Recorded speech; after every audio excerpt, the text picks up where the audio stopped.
Parang ko na mag-zoom. Dami tama. Walong bayan.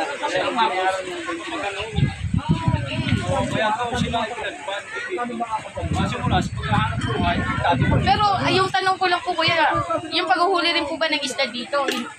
Ay yung paghuhuli nyo ng isda, may bantay na? Dito na lang. Pero ano kasi, di ba katulad namin, nagtitinda kasi kami ng isda ng kuya sa Dinandrias. So na inaangkat po namin sa ano po sa Kadiwa ng palengke po. Sa palagay nyo, saan mo nagpumula yung mga isda nyo? Magpupulit ka. Ano ba lugar nang hindi apektado dito po? Salam naman. Ano, madam? Ang baybayin ng Manila Bay, walang epekto rito. Wala siniksik siya sa barangay Sintong Maya, ang barangay Wilipan. Sa mga lugar Ewan nga. ko lang ang doon sa Misalina. Ang may ganap na ito, alam na tigil nga. Diktado kami sa inyo. Yun lang. Pero Wala bang ayuda na naka... Wala akong kayo nakakuha. Ako nakakuha. Kung hindi mo nakapaghanap po yung dalaga, yung mga 70 anyos. Yun lang. May kami walang nakuha. pagkakasama, Lalo na dito lang nga naman, di ba, kumahagap sa kanila. Yan, mga ka-idol. Ito po ang kanilang pinagkahanap buhayan ho. Apektado sila dito. nagagawa mo na kami. Opo. Ito, nakakabulan ng batlo. Yan, tulad yan mga ka-idol. Talo. Talo sa ano pa lang. Kasi dito lang din sila umaasa sa pagkahanap buhayan eh. Sa dagat mismo.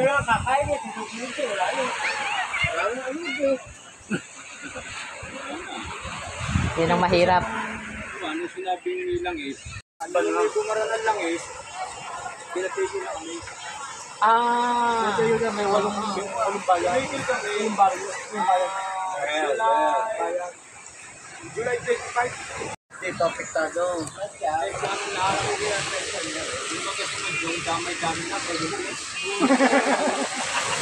Sa palagay nyo, ilang ano to? Ilang buwan o isang buwan na sabi daw.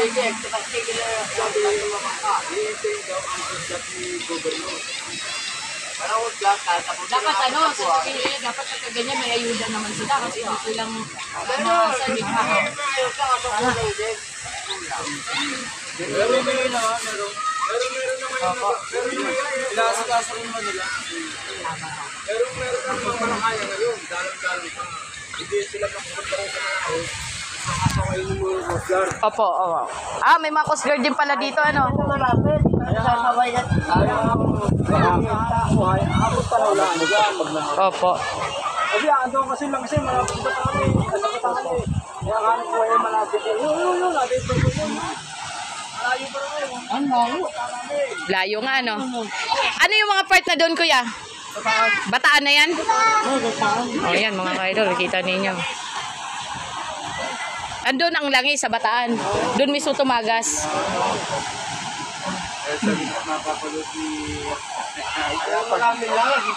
At yun na nga mga ka-idol. Narinig nyo ang hinanaing dito. Sa barangay, ano po ito, kuya? Barangay Halayhay.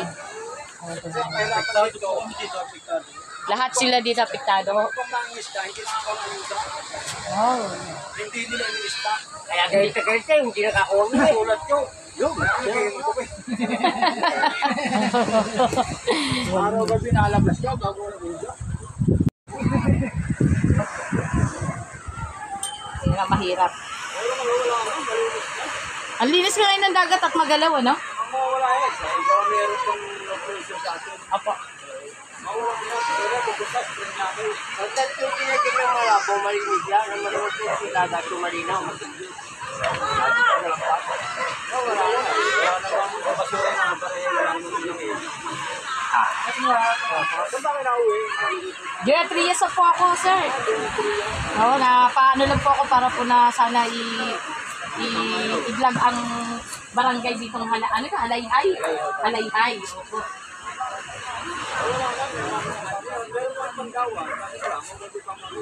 Lugar nyo, halayhay. Lugar ng Halayhay. So, ano? pag doon tayo. Isa nga pa kami.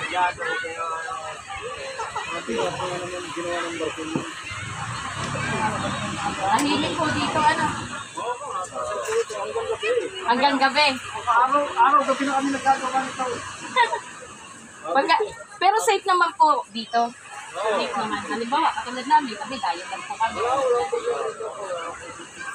Sa lego dito. Aming tayo rito. Tayo pa naman. Yung mga tao dito, yung nakasigit, hindi na For the first time ko po kasi na mapadayo dito. Ang maganda. Opo, opo. Nakamotor lang po ako. Nandun po yung motor ko. Dito, marami rin dito dyan. Opo, opo. Wala na.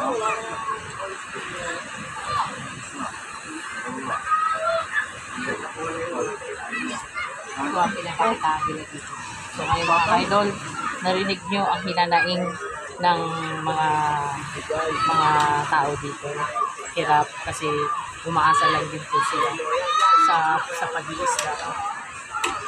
So yun nga, ang pinatupad ko daw dito na pinakamataas sa kanila ang bawal na maghuli ng isda kasi doon po na side, yan po mga idol, yan po na side daw doon daw papuntang Bataan, doon daw nagkaroon ng tagas ng langis. So ngayon mga idol, okay naman ang mga tao, kahit ganyan, masaya sila.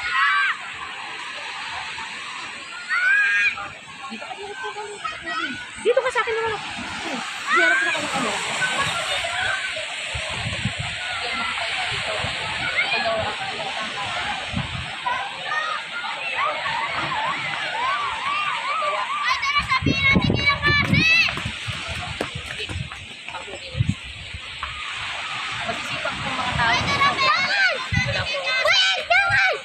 So ngayon po mga kaidol, ako po ay papunta muna doon.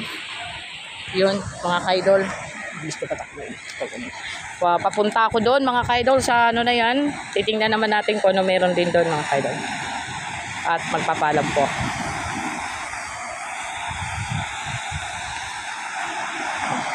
Ang dagat po medyo po magalaw mga kaidol. Sobrang galaw po ng dagat. Mga kaidol, nalungkot naman ako. At least nakarating ako dito. Kahit pa paano siguro nagbibigay ako ng ano sa kanila kahit pang merienda lang ano. No, kahit pang merienda lang nagbibigay ako. Para sila ay kahit paano.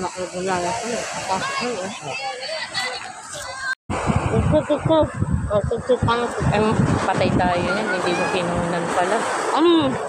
Yung pagkabigay. Yun na nga mga kaidol. Mahihintayin tayo ditong mga bata na gusto daw magpa-picture dito sa akin. So, nagbigay tayo ng ayuda. So, kahit 100, sabi ko pagdamutan na lang nila. Pambili na lang ng merienda. Alam nyo naman, ang mga kaidol nyo, wala pang pera ngayon. So, biling akong tumulong sa lahat po mga kaidol. Basta kaya lang, kaya ko. Hayaan nyo, pagkadating. Na pagkadating. Okay, mga kaidol, yun na nga. Sa iyo ba nakaharap? At yun na nga mga kaidol. Pasensya na kayo, palpakan natin cameraman. Yun na nga mga kaidol, ang masasabi ko. Pagbalik ko dito, magdadala tayo ng bigas. Magbabahagi tayo kahit sa isang kilo. Magdadala ko sa sakong bigas dito mga kaidol. Tanda mo ito ha, barangay Halayhay ha. Tutulungan natin ang mga taga rito dahil talagang taghihirap daw po talaga ang kanilang buhay. So hihintayin natin ng bata. Mga bata, magpapicture na sila sa akin. Yun po mga kaidol ha. Hindi ko akalain na ito ang sasalubong sa akin. Maganda ang bunga ng mga sumasalubong sa akin. Yung pala ay napapanood na pala nila ako. So, ganda ng bunga sa akin. At ako naman po ay malaking karangalan po. Maraming nagmahal sa akin pala. Hindi ko nagmahal. Yun na po mga kaidol ha. Abangan ninyo ang pagpapicture ng mga bata. Bye bye!